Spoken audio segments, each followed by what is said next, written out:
Mixtape Podcast. Yeah, what it do? Mobbing with the crew, nothing new. I thought you knew, thought I was falling off. Blessings keep on falling through. Oh, don't panic, dog. Bro, wait, boo, I can't lose. No, I can't lose. Yo, Knicks fans, what's good? I'm Jah So Focused. I'm French, the bro host, and we would like to welcome you to the Knicks Take Podcast. This is episode 75. And this is a weekly podcast where we bring you the biggest Knicks news of the week. Make sure to follow us on our socials. You can check us out first on Facebook, Instagram, TikTok, and Twitter/X by searching for the Knicks Take. Also, make sure you check out the website, new and improved, with merchandise and everything that you could possibly want at knickstake.com. Lastly, if you love what you hear, please subscribe to us on whatever platform you're watching or listening to us on. Most importantly, share this with any Knicks fans who might enjoy the show. And now the show. Mixtape Podcast. Drives inside, layup is good. Quickly fake sidestep three. What it do? Mobbing with the crew, nothing new. I thought you knew, thought I was falling off. Blessings keep on falling. Oh, don't panic, dog. Bro, wait, boo, I can't lose. No, what it do? Mobbing with the crew, nothing new. I thought you knew, thought I was falling off. Blessings keep on falling. Oh, don't panic, dog. Bro, wait, boo, I can't lose. All right, y'all.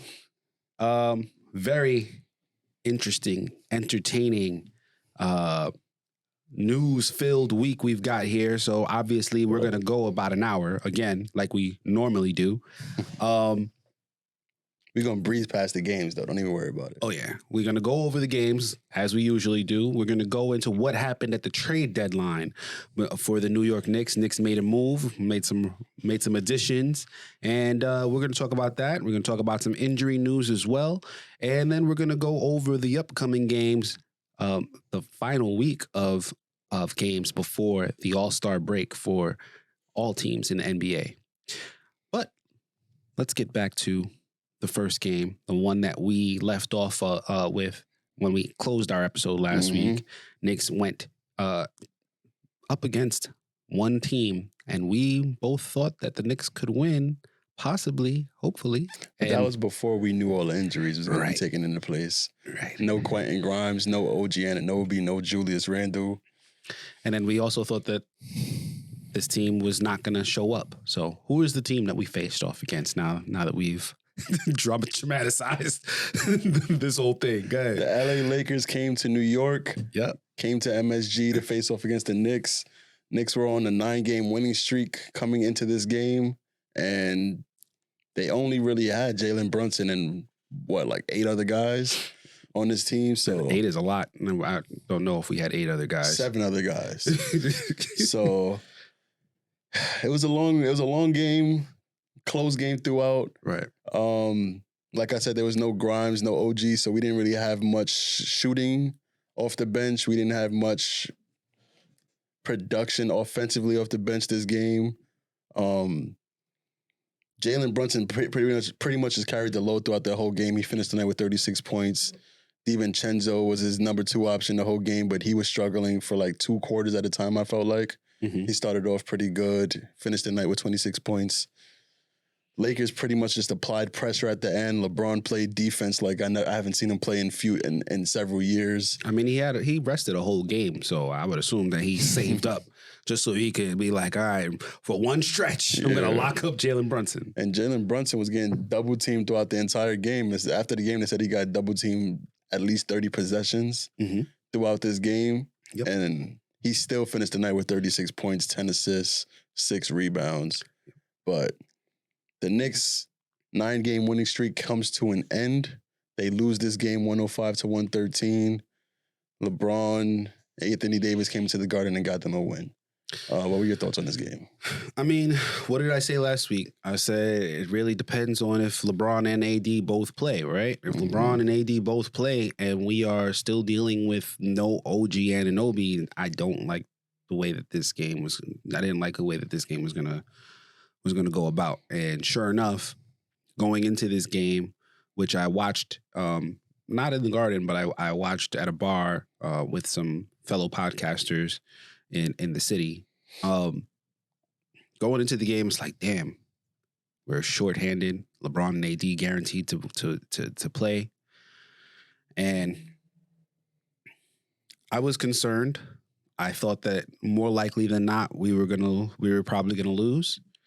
And like I said last week, as long as they don't poke the bear, we had a shot. You know, I mean, I'm sorry, we didn't have a shot, really. I felt like we were going to lose. And they didn't poke the bear. And even though they didn't poke the bear, the Knicks still played pretty well, considering when just Jalen Brunson, you know, the only source of offense that we had. But when you only have one source of offense, you only have one creator out there, you know, it's very easy to figure out. And you got basketball mastermind and LeBron James on the other side of the court. He's going to tell him, yo, just trap Jalen Brunson and then stay home on D otherwise, and we'll be fine. You know, if DiVincenzo ain't killing us, we'll be fine.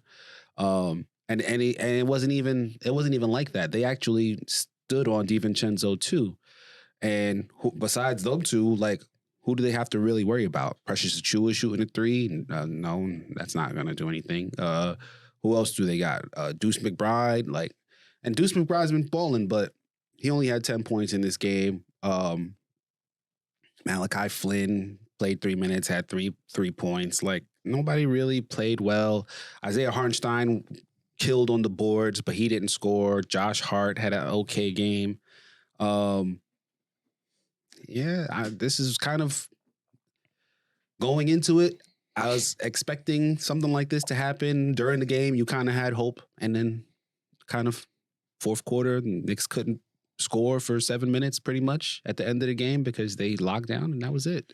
I mean, yeah, once your team is down to one player who's going to be your main scoring option and basically run the offense, and then everyone else just has to play defense and catch and shoot because everyone else is injured or your top guys are all out. There's only but so much you can do. So that's why I feel like all the games that happened this week are pretty much a wash because this isn't really the Knicks team that we're going to be watching late in the season. So even like this loss, I don't really feel like this loss really counts, even though it does on the record. I mean, I think I agree with you in like, okay, all the games this week, you could kind of look at them like, okay, they win, they lose, doesn't really matter. Mm-hmm. But it does matter, especially when you look at, okay, like the Knicks aren't so far ahead of, they haven't like reached a point where, okay, we're good falling to this seed, right? They're trying to get as high as they can. So we may feel like that.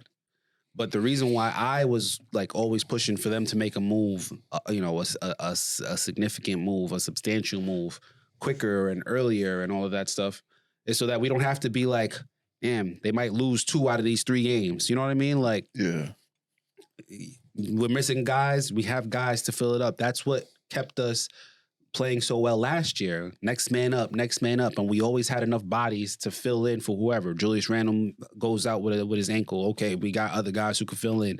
Jalen Brunson misses a couple games, quickly fills in. And after we made that OG trade, we weren't able to do such things anymore the way that we did last season. And that was the big worry for me after that OG trade and why I was hoping that they would follow it up quicker than they actually did. But we'll go actually into what they did do as far as trades after this next game where the Knicks faced off against the Memphis Grizzlies. They played on Tuesday the 6th. And last week I called this a glorified G League team.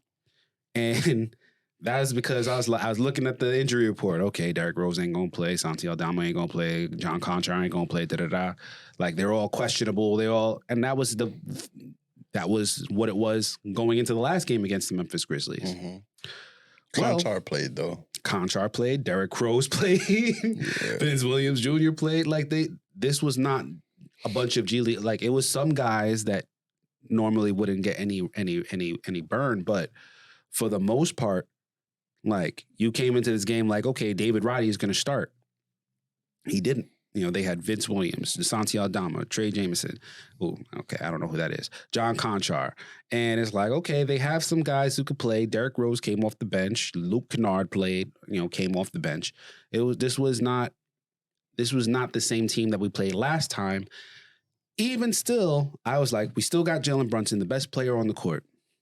And as long as we continue to play the game that we normally play, we should still, at the very least, win. Like, I wasn't looking for a blowout victory. I thought it was very much on the table, but it's like, if they don't blow them out, I'm not going to be mad. We're shorthanded as well. I mean, they did go up at least 25 points in this game. They did. It looked like they were going to blow them out by 30. I'm just saying that I wasn't looking for it going into the game, knowing that, okay, all of these players that have been missing games, they were ready for this game.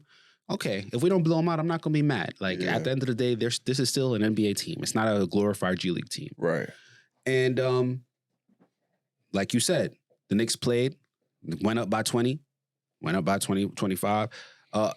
They got off to a great start. They started off with a double-digit lead pretty early, and got it up to 10 pretty early in the game. And it's like, okay, we can kind of relax. Let's just make sure that they keep this 20 plus midway through the fourth quarter. With the way the NBA is nowadays, 20-point lead is not safe. Right. So we need more than 20 points midway through the fourth. 20 points midway through the fourth. All right, let's throw Jalen Brunson out there, which I thought was a pretty good move by Tibbs. Just throw Jalen Brunson out there. Let's get it up to 30, and then we can bring him back out. Yeah. Well, that did not happen. Nope. It went from 20 to 15, and then it went from 15 to 10. And then when it got to 10, what happens? Of course, Jalen Brunson drives to the basket, rolls his ankle. And the other reason why I was hoping that the Knicks would make a move sooner than later happens. Because I looked at the way that ankle rolled and I said, he's going to miss a game. At least.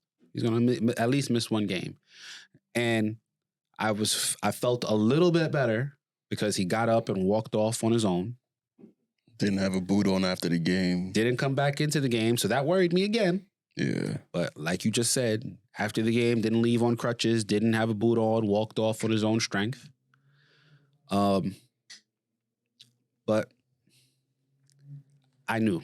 He turned it too much. It looked like it hurt immediately. He tightened up his shoes so he could get the pressure on it. And I was like, that ankle rolled way too much for him not to miss a game. Yeah. So after that, though, he comes out of the game. DiVincenzo basically finishes off the Grizzlies in a preview of what was to come. And the Knicks win 123-113. DiVincenzo had 32 points, 5 assists, 5 rebounds, 3 steals, 1 block. Yep. Had a great game. Josh Hart had himself a double-double, 10 points, 10 rebounds. It kind of makes you wonder whether Jalen Brunson probably, we could have probably waited, till it got real close to bring Jalen Brunson. But you can't, you can't even say that, really. Yeah. You got, okay, Brunson ain't out there. They're cutting into the lead a little bit. It was 25-26. Now it's 20. Let's put them away so that we don't play all these minutes. We can get these guys off the court. Yeah. It just didn't work out that way. The Memphis Grizzlies, they got a little heart, They played tough for sure. Knicks win. I don't really got a lot to say about this game. Yeah, it was like a disheartening kind of win. Nobody really felt good after this game. At all. Seeing Jalen Brunson go down, and then Josh Hart apparently was with the medical staff after this game with a sore knee. Yeah, he was walking around kind of gingerly, holding his knee a little bit at the end of the game. But after the game, he also walked off on his own power, and I was less worried about Josh Hart than I was about Jalen Brunson. So the Knicks won this game, but it wasn't at a great cost. I would have rather had a healthy JB after this game with a loss, to be honest. But it's whatever. He'll get some much needed rest. I don't know if I can. break is right there. I don't know. Again, I don't know if I can agree with you. The Knicks need all of these wins, man. Can look at the standings, right? Mm-hmm. Boston, they're going to finish with the 1 seed. We already know that. It's not like that's what's going to be. Mhm. So that means 2 seed. If we were healthy, we would be going for wins against Cleveland for the 2 seed, which I mean, if we were healthy, we would have the 2 seed. probably, yeah, if we were healthy. And which is why it's like, okay, all we need to do is make it to the All-Star break. All we need to do. No, now you've seeded the 2 seed. I have no hope of us getting the 2 seed Why? because Cleveland's strength of schedule for the rest of the season, super easy, super cake. I don't mean that they're gonna go Have you not? under. I've been seeing what they've been doing, but Hold on. they You do still gotta realize that incorporate the new healthy players again. We gonna get our healthy players back. We can make another run. bro, You can't just concede it because somebody has an easier schedule. we just talked about the Cavs in the last episode, did we not? We did. We did say that they were the only team to play as well as the New York Knicks Mhm. in January. Right. But at the same time, And now you've just added they're getting back their healthy players for a stretch of games that are easier than what the stretch of games that the Knicks are going to have. mhm. So I'm not saying, we just see it. I'm just saying I would be shocked if we got the 2 seed. I'm factoring the fact that they seem to have played better while these guys were out. Yeah. And the fact that these guys are going to come back rusty. They're going to need to get incorporated back into the offense. They have something going already. They're not going to mess it up trying to bring these guys back in. They're going to do what they do well, and they're going to inch them in and in a way that's not going to cause them losses, just like the Knicks would do, which is why, they're not just going to be like, all right, let's go back to the way we played before. No, they're on a good stretch. They're on a good roll, and they're not going to mess it up, so that they could potentially drop down to the 3 seed. They're not going to do that. Their goal is just like ours, Mhm. to win as many games as possible so that their path to the Eastern Conference is as clear as possible. I just don't fear them. That's all. I don't fear them I either. don't think they're going to. I don't fear them either. finish But, 2 either. but regular season Cleveland Cavaliers are different from postseason Cleveland Cavaliers. Yeah, they won Right? 50 games last year. And regular season Cleveland Cavaliers are probably going to get the 2 seed. We'll see. And I do think that the Knicks are the biggest threat to them getting the 2 seeds still, but they're not. It's not that much of a difference between the Knicks and Milwaukee Bucks because, as I always say, as soon as the Bucks figure it out, Mhm. If they ever figure it out. if that's the thing, if they ever figure it out, but if they figure it out, now the Knicks have to face off against 2 teams that are good for that number 2 seed, Which is fine. and the Knicks are currently in the 4 seed. Tell you what. You know why I'm so confident that the Knicks are going to have the number 2 seed? Because you think they're going to win the championship? Outside of that. That's also true. But also because after this Memphis game, Mm-hmm. the NBA trade deadline took place and the Knicks made themselves a move. Right. It was the biggest move during the entire trade deadline, it seemed like, because we acquired some guys that multiple teams were looking to acquire, didn't have to give up any draft picks for it Okay. or first-round draft picks for it. How do you? Well, The Knicks, I'm going to announce the trade. The Knicks traded Quentin Grimes, Evan Fournier, Mm-hmm. Malachi Flynn, Mm-hmm. Ryan Arcidiacono, and 2 second-round picks for Alec Burks and Bojan Bogdanovic. How do you feel about this trade? Bojan, I've been watching a lot of film on him. He was playing on them Utah Jazz teams with Donovan Mitchell. That was in the playoffs. He played with Detroit for the last several seasons. He also played with the Indiana Pacers back with Oladipo. He has some experience in the playoffs. Mhm. He's a 40% shooter, as well as Alec Burks is also a 40% three-point shooter. Bojan was averaging 20 points a game this year. And we have 2 legit starters coming off of our bench now. What do you mean? They are both starters. Alec Burks was starting for the Knicks when he was here. He was the best player. Hold on. He was one of the best players on Detroit. Hold on. Was Alec Burks starting for the playoff New York Knicks team? No. Okay. But he was starting, and he was productive in those minutes that he did start. So I view him as a starter. He started for that team that didn't make the playoffs. No, he started. Yeah, you're right. He did. I know. But still, he's still a starter.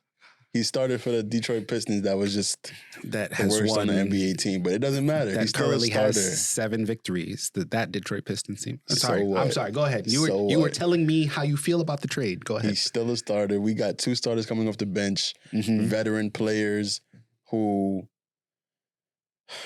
are just going to provide so much experience to this team whenever we're playing now. And in this stretch that we don't have Julius Randle, we don't have OG Anunoby, I think they're going to be enough of a presence to be able to get some of these wins that we might not have gotten. Like this Dallas Mavericks game that we just played after the trade deadline. Mhm. This was a game that we probably would have needed to see them suit up because we just needed some more bodies out there. I don't mean to jump ahead to the result of that game, but I just think that they're going to help us get a lot more wins because now we have shooting. We still have the same defenders on the team that we could surround them with, rebounding. And then as players come back from injury, Mitchell Robinson, OG, it's just going to be even better because now they have shooters to kick it out to. Guys aren't going to be able to double Jalen Brunson as much. Mhm. And OG could be a lot more comfortable as he drives too. So All right. I so- love this trade. I was skeptical at first because it said Alec Burks for Quentin Grimes, but Yeah, the way that they rolled it out was Quentin Grimes traded for Alec Burks, and I immediately threw up in my mouth. And Yeah. then somebody said that can't be the full trade because that doesn't work. Macri. Yes, Jonathan Macri of the Knicks Film School podcast, who I saw and watched the Lakers game with, the Knicks Lakers game. So my pushback for you was we still got the same defenders. That's immediately not true because we gave up. You want to say our 3rd best defender, Point of attack our defender. 4th best defender. The only other guy besides OG Anunoby that you would say, all right, maybe not to the wings or the bigs, but for the guards, yo, that's your defensive assignment. Stay on him. Don't get off him. And nobody else on the team besides OG Anunoby would you trust to do that. Miles. Is Deuce better than Quentin Grimes in that field? Defensively, Yes. I would say no. I would say there's not much of a drop off. There's not much of I'll give you that. But my point is, he's the main guy that you would, if I had to choose between two, I'm choosing Quentin Grimes. Only because of size. Yeah. That's about it. I'll give you that. I would also say, though, that yes, even though it's only because of size, that's important. I'm not saying I trust Deuce on Jimmy Butler, Right. right? But on a guy like Damian Lillard, I would probably trust Deuce more than Grimes. Yeah. But let's not get too deep into that. We gave that up, right? He started the year. And before we had OG, you getting whoever the biggest defensive assignment is, that's who you getting. Whoever the biggest star on the other side of the court is, that's who you guarded. Mm-hmm. And sometimes it went very well, and sometimes it didn't. For me, my immediate reaction went from threw up in my mouth a little bit because of how they reported it, Mm-hmm. to this is kind of underwhelming. So I'm going to start off with that because I talked a lot of shit. I talked a lot of shit after this trade. I was like, with the caveat that I was always saying, it's a fine trade. It's fine. It's okay. Let me tell you why. We sold Quentin Grimes for 2 guys in their 30s. Okay. Do you know how old Bojan is? 34? 34. He's pushing 35. Mm-hmm. Right? Alec Burks 32. Mm-hmm. Bojan Bogdanovic has played 28 games. He's played less NBA games than Kyrie Irving, who has missed a lot of games. Okay. Neither, especially Bojan, but neither one is really known as a defensive guy. They are both capable of playing defense, though, for sure. No, stop it. Bojan used Don't say both of them. Why not? Don't say both of Bojan them. used to be a solid defender. Used He to just be. hasn't been on a solid team, so we don't know what he's capable of. You think when he turns 35, his defense is suddenly going to take an uptick? Do you think that's going to happen? I think he's been on Detroit Pistons, so he had no reason to play defense. I think if he's Bojan- playing for Tibbs, he's gonna be able to shore it up. Bojan has never been known as a super solid defender. He's okay. On Utah, he was a solid defender. And that was only a few seasons ago. He's okay. All right, at best. I don't He's anticipate. not Fournier. I don't anticipate. But Fournier was guarding guards, and he's not going to be guarding guards, and that's entirely different. Like the positional difference makes a big difference. Okay. If we're putting him on bigs, he should be fine, right? Not even centers, but like power forwards, right? Fours. Putting him, and that's probably what he's going to do, unless we need OG to do that, and then he'll guard he'll guard the wing. And he's coming off the bench, so there's not going to be many backup fours. That's going to be. Let me get to my trashing of the trade first. It's hard to trash like it. I said, it's fine.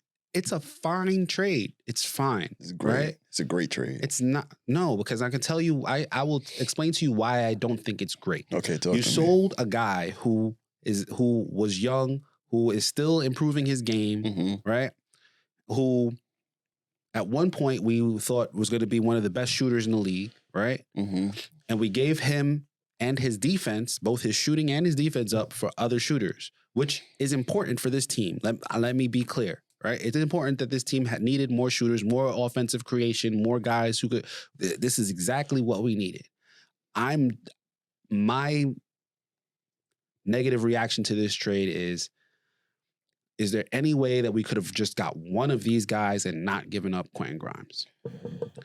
If we do that, I feel like we would have been fine, right? You get Burks, give up 2 second-round picks, and whoever else, Brian Archidiakono or whatever it is to make the salaries match, whatever. Do that, I'm fine. If there's a way for us to get Bojan and they keep Burks and we keep Grimes, I'm fine with that. I just don't like giving up that piece for two guys who I'm not sure how much value they're going to have at, like, I can see a situation where Bojan doesn't really do nothing for the rest of the year, not because of how poorly he's playing, but because he's barely playing. And next year ain't going to be no better. He'll be 35 going to 36. Like, if you're giving up Quentin Grimes for a piece, I would rather it be for a piece that I know for a fact is not going to be a devalued asset in a trade for, let's say we put these guys up in a trade, in a good trade for a superstar or something like that. Are they really like, ooh, I can't wait to get Bojan Bogdanovic. We're going to get something for him. That's not what it's for, though. Bojan is meant to be the salary matcher. He made basically the same amount as Evan Fournier. He's going to be a throw-in on that trade. Right. And he's going to be able to help us today. I agree with you. And Quentin Grimes was not helping us today. If you would say Quentin Grimes from last year to this year has either gotten better, stayed the same, or regressed, what would you say? It doesn't matter because it does not matter because you're only doing a 2-year sample size for a guy who's going to be in the league for another 10 years. Is Bojan Bogdanovic going to be in the league for another 10 years? I'd be surprised if he'll be in the league for another 4. But right now we have the chance to contend. My point so is, that's why right now it's important whether or not he can help the team win, or is Bojan and Alec Burks going to help this team win and extend further in the playoffs? Because Quentin Grimes last year in the playoffs didn't help. He did help. He helped us win a game with that one play. That was an important play. It was an important play, but I'm saying that was an important play. Was it not? Did it not help us win that Burks game? Helped us win the game in absolutely 2020 when we was 3 or 4 years ago. 4 years ago, yeah, and he dropped 30-some points. Well, we actually lost that game but he had more of an impact that year than Quentin Grimes did last year. He was the only good player in that game. Right? Mm-hmm. We should have won that game with Alec Burks balling out the way he was. And I knew we were going to do this. That's why I'm laughing to myself. I'm not, once again, it's a fine trade. It's a fine trade. Great trade. Fine. And I on am- top, I got my fault. I I don't am- mean to keep cutting you off. I am the thing that makes it a fine trade is also the thing. Oh, I'm sorry. The thing that you feel like makes it a great trade is the thing that I feel like is a fine trade, and that's Bojan Bogdanovic. Mhm. It's not about Burks, right? Burks, and I feel like Burks could have been had for 2 second-round picks and Flotsam, right? It's Bojan. He is the part of this trade that swings it one way or another. If we don't have Bojan for the playoffs, it's a bad trade. Why are you looking at it like that? What if we do have him for the playoffs? Then Well, what? that's why I say it's what swings it, right? The fact that he's coming into today with a calf injury. He had a calf injury going into that trade, and it's like, okay, let's hope that was just a way to keep him off the court so that he can play, right? If he doesn't play in his next game, it's like, bro, we need the bodies now, right? Mhm. We need the bodies now, right now. We don't need. It's not, oh, you can rest up or whatever you like. No, we need him right now because just like we need Alec Burks right now. Both of them missed their last game, and at least I can say Quentin Grimes, who has had his injury history, he's never, like, outside of his first year, he's never missed that many games, right? He'll Mhm. miss games here and there. He's a little bit injury prone, but he's not like 34 with a calf injury. He might miss a whole week. You know what I mean? Like, that's the thing with Bojan. He is not the picture of health, as Jonathan Macri said when I spoke to him about this trade. He is not the picture of health. And this is a team that is built on defense, rebounding, 3-point shooting, and health. And he doesn't provide 2 of those things. Like, if we keep calling the spade a spade, this is not a trade that I feel like represents the identity of this Knicks team. It fills a need for this Knicks team that it desperately had, it desperately needed. But I feel like you could have incrementally filled that need with Alec Burks, Mhm. and then we'll see what happens next year or whatever. That's why, for me, it's just a fine trade. This has the potential to, and I think this is how you're looking at it, and how a lot of other people are looking at it too, to be very great for the Knicks. Because I can see it. Now this is where I go from shifting from shitting on the trade to praising the trade. Mhm. Jalen Brunson, Dante DiVincenzo, OG Anunoby, Julius Randle, Isaiah Hartenstein would be the starting 5. Then you have Alec Burks filling in for the minutes between Jalen Brunson and Dante DiVincenzo. He can fill either one spot, and you're not losing much. Then you have Bojan and Josh Hart filling in the minutes between OG Anunoby and Julius Randle. That's fine. I'm fine with that. Whatever way you want to rotate those 4 players, I'm good. And then you got Mitch backing up Isaiah Hartenstein. That's great. That's a great rotation, right? Mhm. It's a great rotation. It's gonna be good. They're still gonna rely on OG Anunoby and Josh Hart to an amazing extent because, of the defensive aspect of it. You don't want to have a lineup with Jalen Brunson, Julius Randle, Alec Burks, and Bojan Bogdanovic at the same time. I don't know if we'll ever run that rotation. We might have to. We'll see what Tibbs does. But defensively, I don't like how that's going to roll up. Who's the defender there? It's the big. And you got to utilize OG as much as you can, I feel like. Mhm. So, but that's the thing. This is the thing that you can push back against my stuff. Bojan doesn't have to play 25 minutes. He doesn't have to be the best player on the court the way that he was for the Detroit Pistons. It was supposed to be Cade Cunningham, but he has been their best player when he has played. Burks doesn't have to play a ton of minutes. He'll have to run a little point here and there, but we just need him to fill in those minutes while Jalen Brunson is out, while Dante DiVincenzo is out. He can shoot, he can dribble, he can pass. That's all we need him for. Yep. So ultimately, it's fine. It's fine. I can see us going far with the rotation as it is. The part where I was upset about with Quentin Grimes that you're losing that and you're not getting it back. You say, oh, we're Deuce is, what you lose with him, you can get with Deuce. I don't see Deuce playing with these guys as part of the rotation. So that defense is gone. That defense is out of the rotation. Now you're relying more on Josh Hart's defense, who I'm not a big Josh Hart. Like, I think that he's fine. He's a fine defender. I don't think he's not the level of Deuce. He's not the level of Quentin Grimes. He's definitely not the level of OG Anunoby. So you're relying on him as a defender, and you're relying on OG Anunoby.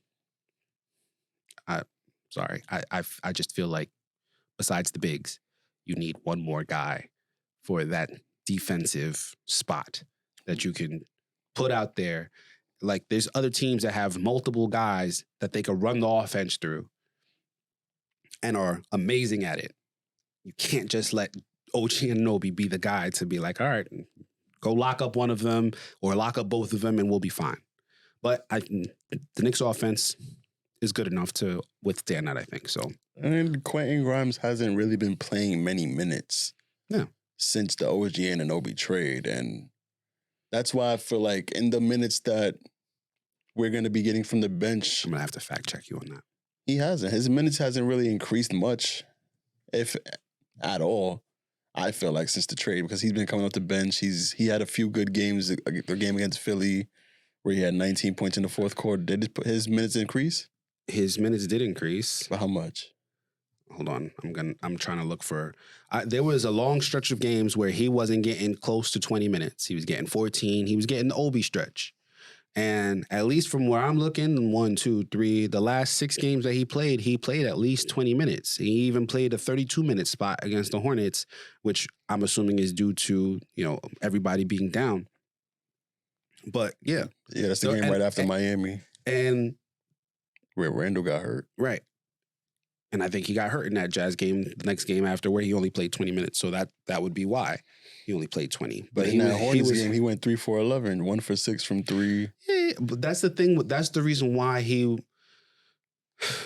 Let's do a quick Quentin Grimes analysis. First of all, Quentin Grimes, we appreciate you. We appreciate your time with the Knicks. We love you. We're gonna miss you guys. Definitely gonna love and miss you. Hopefully, you have a great career moving forward. It makes sense for him to be out there because now he gets more of an opportunity to show that offensive capabilities that he's developed over the summer. He's with younger guys. He has more of a role on that team. He's most likely going to be a starter. Well, and we didn't give him no first-round pick. So if I got to give up Quentin Grimes to keep all our first-round picks intact, and we still have Evan Fournier's salary. I was trying to move past. My fault. Shitting on the trade. But I said, I'm confused why people are saying, we didn't give up a first-round pick. I never anticipated for either of these players you'd give up a first-round pick. No, Detroit definitely received offers for Bojan Bogdanovic and had first-round picks in it. He said last year that they received offers for both of them. Yeah, that was last year. This year, like I said, he's only played 28 games. He's 34. He's about to be 35. Like, he ain't going to get better from here. Mm-hmm.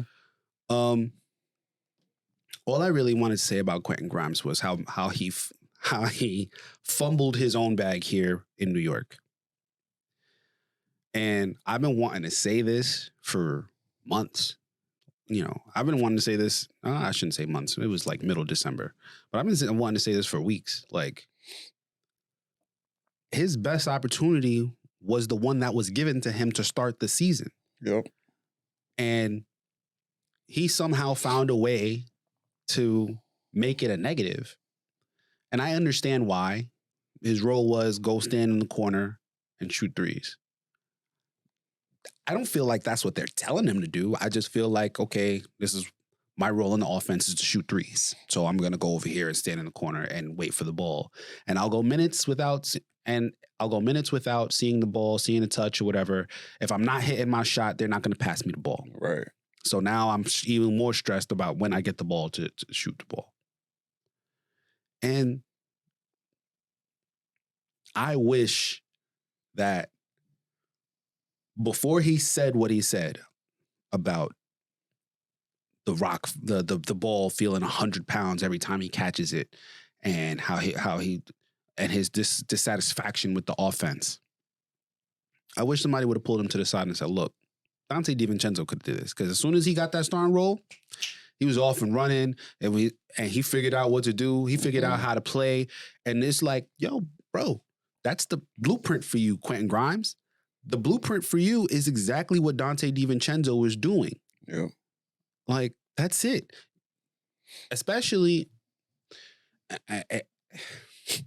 and this is the problem, right? If OG Anunoby was there already, I think that it would have been better for Quentin Grimes, because he was being assigned the best player on the other side of the court, and he had to shoot his threes. Mm-hmm. And he had to find a way to do other things on offense. That's a big ask for any player in the NBA. Mm-hmm. If we had OG Anunoby and Quentin Grimes in the starting lineup, that would have opened so much more for him. With RJ Barrett being out of the lineup, and it would have just been better, you know. So after the trade, I've been wanting to say, especially after the trade, I should say, I've been wanting to say, yo, Quentin Grimes, you need to go to Tibbs, apologize for your comments, ask him, how can I get back in the starting lineup? What do I have to do to get back in the starting lineup? Because I felt like that would have been what was best for Quentin Grimes, and that would have been what was best for the Knicks. So I would have wanted to see that lineup with Mitch too. Right. That was supposed to be my short little diatribe on Quentin Grimes.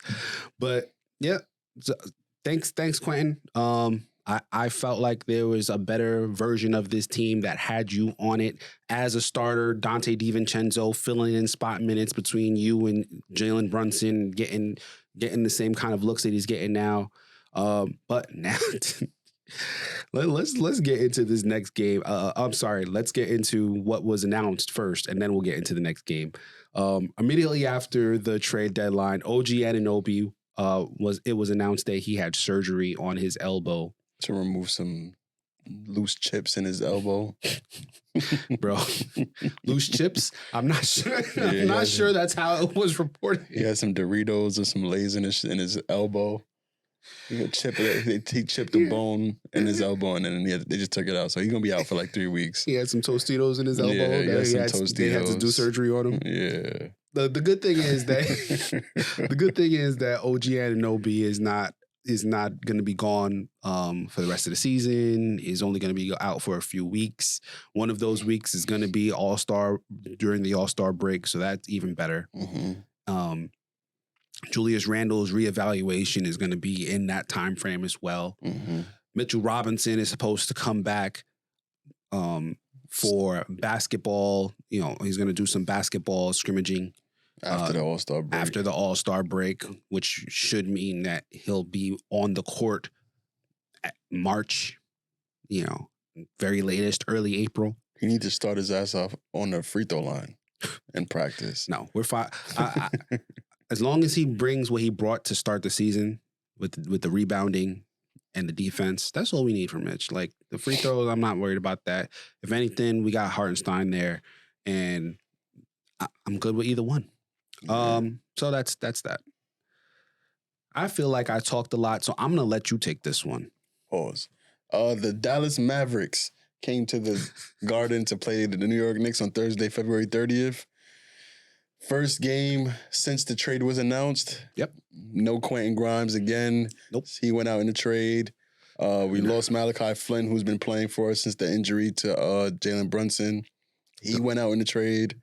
So the Knicks started this game off. Did you say no Jalen Brunson yet? No, I said Malachi Flynn's been playing with no Jalen Brunson. So yeah, no Jalen Brunson played for this game. And the Knicks only had 8 players available total to play in this game. Yep.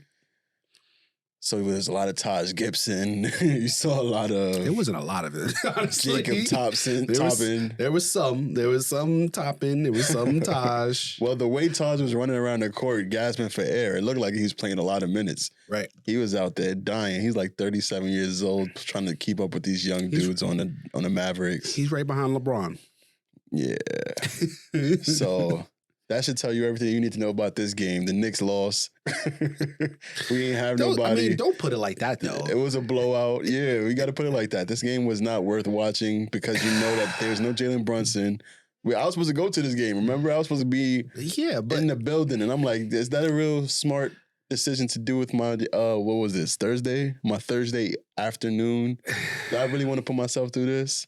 And it looked like it paid off because the Dallas Mavericks won 122 to 108. Listen, give the guys who played their credit. It was a decent game considering we only had 8 guys, and midway through the first half, Isaiah Hartenstein got hurt. So, like, well, let's keep it a buck. Like, Luka Doncic had to play 40 minutes because we just wouldn't go away. Yeah, they were tough. I like the minutes that we got from Charlie Brown Jr. I'm just saying, y'all, there's no reason to watch this game. Knicks lost. We're never going to think about this again. Good effort from the G Leaguers, yo. All right. Let's I'm mad you said I liked Charlie Brown Jr. Yeah, Dante got 36. I think that was his career high, right? Was that his career high or no? Yeah, it should have been his career high. Wasted effort. Good game. All right, let's get into the upcoming games. We're going a little faster than I thought we were going to. All right, first game, which will be happening today, Saturday, February 10th. New York Knicks. We're gonna switch. Yeah. I caught on. Caught on very good. You looked a little confused.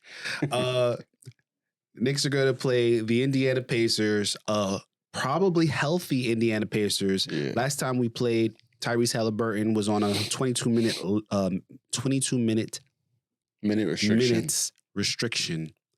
And he didn't play in the fourth quarter. It might have changed things. Knicks ended up winning that game. Maybe they wouldn't have won it if he was playing. I think that the Knicks would have won that game anyway. But no minutes restriction for Tyrese Halliburton. He is still listed with a hamstring injury, but he should be good to go and play as many minutes as he needs to. I think there's only one other player that may or may not give it a go, but from what I'm hearing, he's probably going to give it a go. That would be Benedict Mathurin. Meanwhile, I have no idea who the Knicks are going to suit up. I don't know if Bojan is going to play today. I've been refreshing my Twitter, doing searches all day to see if these guys are going to play, if Bojan's going to play. I think Alec Burks is going to play. I don't know about Jalen Brunson, although Jalen Brunson did show up on the Jimmy Fallon show, and he was walking around, and everything that I've seen him in, he seems to be walking around fine. So maybe he'll play, maybe he'll give it a go. Maybe the Knicks are like, no, let's let it rest a little bit more. We don't need any setbacks. Right. So we don't know if Jalen Brunson's going to play. OG, we know is not going to play. Julius Randle, we know is not going to play. I don't anticipate Isaiah Hartenstein is going to play. So this is a hard game to kind of figure out. Pacers are 29-24. They're coming off of a blowout loss to the Warriors. I kind of feel like they might want to get some get back. They lost to the Knicks. They just got blown out. They're going to be healthy. If we don't have Brunson for this one, it's probably going to be a loss, y'all. And I feel like even with Brunson, it's going to be tough. So I'm going to call this one a loss. How about you? Yeah. Bojan might not play tonight. Still probably not going to have Jalen Brunson for this one.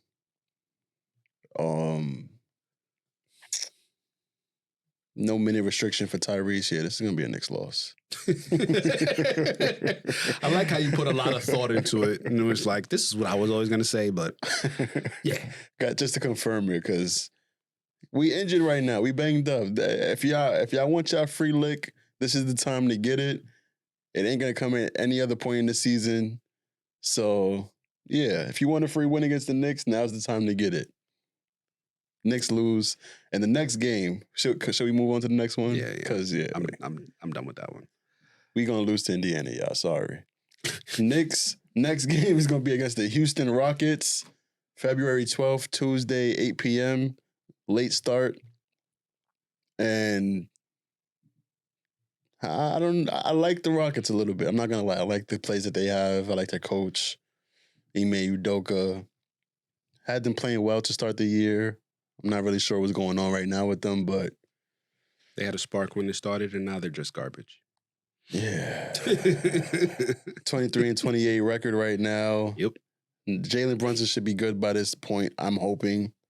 And the Knicks are going to win this game in a pretty convincing fashion because Bojan should be playing too, probably. Let me ask you a question. Talk to me. Would you be surprised if they kept JB out this entire week? Yes, because I'm sure it's his first All-Star game. He was going to want to come back before the All-Star weekend. Oh, like to warm up?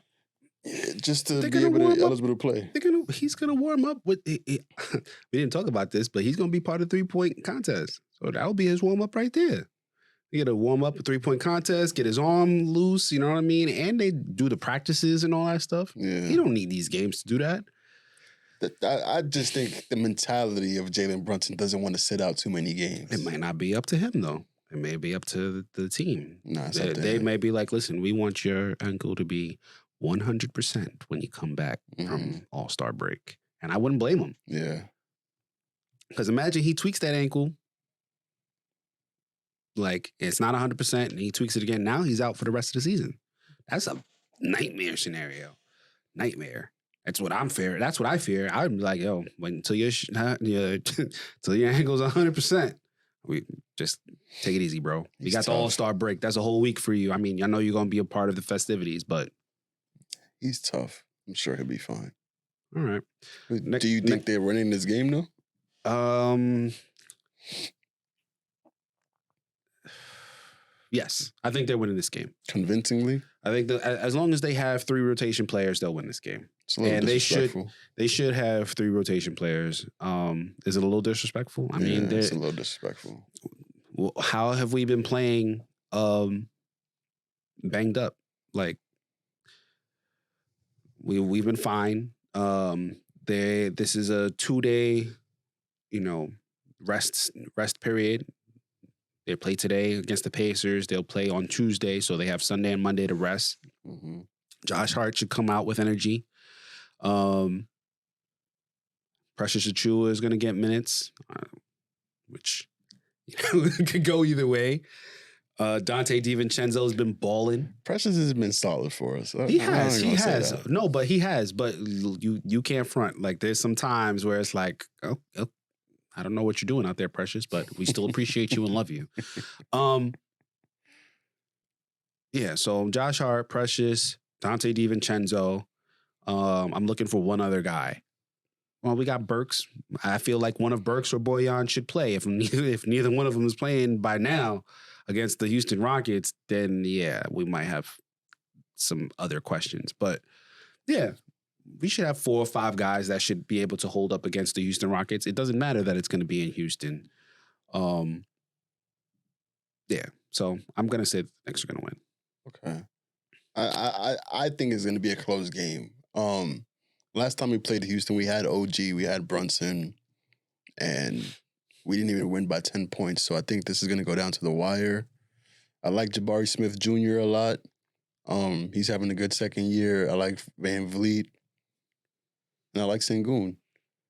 I wouldn't be surprised if the Knicks lose this game, but if Brunson's back, I don't see that being a reality. So I'm not even going to speak it into existence. So we can move it on to the next game. Yeah, so the Knicks are going to leave the Houston Toyota Center. And y'all thought I forgot, huh? They're going to face off against the Orlando Magic Thursday, February 14th at 7 o'clock. The Magic are coming into this game with a 28-24 record. Mm-hmm. Have we beaten the Magic? No. We have lost twice. Every game. Twice, right? Yep. Man, I don't want to say that the Knicks are going to lose this one. I really don't. And they've all been in single digits. Yeah. 117 to 108. We were fairly healthy the 2 times we played the Magic and lost both times. 98, 94 the last time we played them. Am I supposed to believe that now that we're banged up that we're going to beat them? Well, the last game we didn't have Brunson, but we had OG. Yeah, that's why I said fairly healthy. We probably win that game. Well, no, not probably. We definitely win that game with Brunson. But now,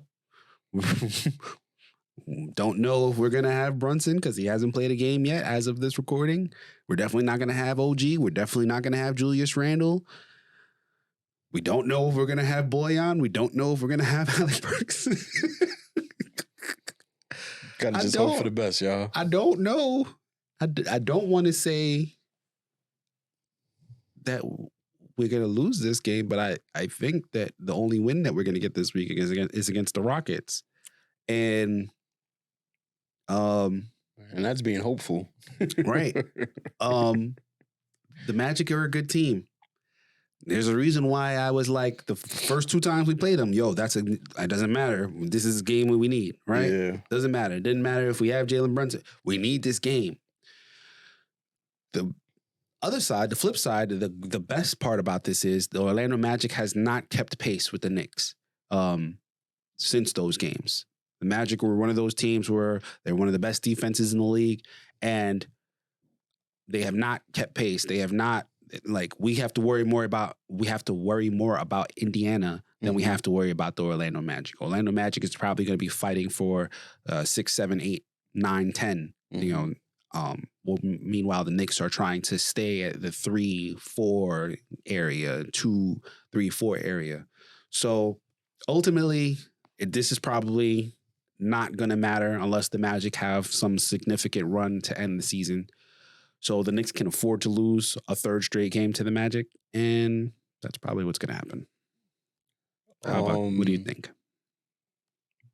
Yeah, I agree with you. I think we're going to lose this game. I was going to ask you, how would you feel about meeting up with them in the playoffs in the first round?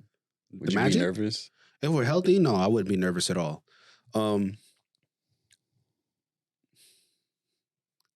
No, I wouldn't be nervous. I think that the best players on the court will be on the Knicks. And I think that if the Magic do face off against a team like the Knicks in the playoffs, it's just good.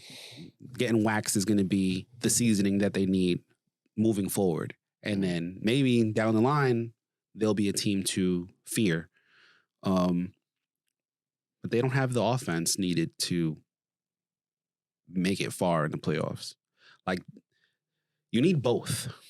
And thankfully for us, the Knicks have both. They have both offense and they have defense. The Magic cannot make a deep playoff run with just defense unless Paolo Banchero makes a significant leap in his offensive ability. And I think he can. I just don't think that he's going to do it this year. I can't wait for the playoffs, yo. I know. You're excited. 7 to 10 is just like... You're excited for us to make the finals. Even the play-in tournament, I'm excited to watch because 7 to 10 right now is Miami, Orlando, Chicago, and Atlanta. Yeah. If Miami and either Orlando or Atlanta comes into the playoffs in the first round, every series could potentially be a series that can extend to 7 games, I feel like. Every series? Every single one. Boston versus Miami could go to 7 games in the first round. I don't know if I... Cleveland versus Atlanta could go to 7 games, I feel like. Milwaukee versus Indiana could go to 7 games, I feel like. Milwaukee versus who? Indiana. And Knicks and Philly, that can go to 7 games. Would you want it to go to 7? I don't want it to. We could end it before 7 if we're being frank, but I'm trying to be not biased. It's like that's the MVP on that team, and they just picked up Buddy Hield on the trade deadline.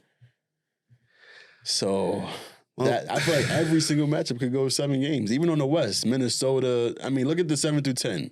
New Orleans, Dallas, Lakers, and Utah. I like Utah, but Golden State could probably knock them out of that spot. Now imagine Golden State versus Minnesota in the first round. Like that's still Steph Curry. They 24 and 25 right now. He can knock out Minnesota in the first round. I feel like the potential is there. I just don't think that we're going to see some either sweeps or gentleman sweeps. We'll probably see some sweeps in the Western Conference. I think Boston is going to sweep somebody if they are fully healthy. Think they sweep in Miami? Depends on Miami. Depends on their health. Think they sweep in Orlando? Because Jimmy hasn't been good. I think they could sweep Orlando. Yeah, I think they could sweep Orlando. I don't think Orlando is built to figure out the Boston Celtics. I'm not saying Orlando would win, but I don't think they're getting swept. They have size. They have a lot of things. Like I like Paolo. Paolo is an all-star caliber player for sure, and if they could keep all these games close, Boston doesn't really have a closer. So that's the only reason why I'm saying I can see them not sweeping. I don't know if they would go to 7 games with Orlando, but Orlando's a tough team. They're not I don't feel like their record really shows who Orlando is, because Orlando is a really tough team. Orlando is a very tough team. They are probably the 2020 New York Knicks that faced off against the Atlanta Hawks. It was 21. 2020. Yeah, that's probably that team. Probably, and yeah. That team went out in 5 to an Atlanta Hawks team that basically was Trae Young and Clint Capella. Bogey was balling that playoffs too. Yeah, well, yeah, I think that the Magic are not quite there yet, and they have a few more years before they figure it out. But anyway, this is not the Magic podcast. This is the Knicks Take podcast, and that's all we got today, French. So, how about I got nothing. You got nothing. I'm assuming website should be up. No, Merch is ready to be sold. I mean, the website was always up, but yes, now we have a new and improved website. You know what I'm trying to say. So if you're watching this episode, go out to the knickstake.com, get you some merch, and just see the changes that's been made to the website. Shout out to our producer, Caesar. He looked out for us, put the website together pretty well. And that's all I got to say. So with no further ado, we'd like to bid you adieu. And thank you for listening to the Knicks Take podcast. Peace, y'all. The Knicks Take podcast. Yeah, what it do?